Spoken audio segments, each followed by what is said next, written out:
AP ప్రభుత్వం రాష్ట్ర మహిళలకు శుభవార్త చెప్పింది.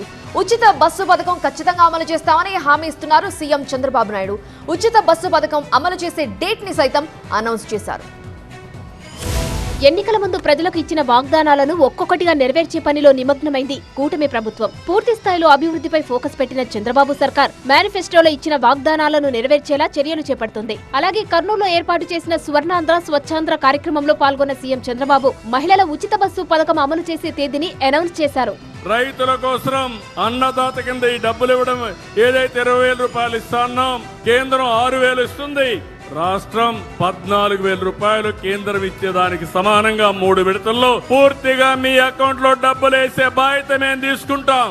అవసరమైతే ఆగస్టు 15న స్వాతంత్ర దినోత్సవాన తప్పకుండా మా ఆడబిడ్డలు అప్పటి నుంచి ఉచిత ప్రయాణ సౌకర్యం ఏర్పాటు చేసే బాధ్యత ఈ ప్రభుత్వానిది.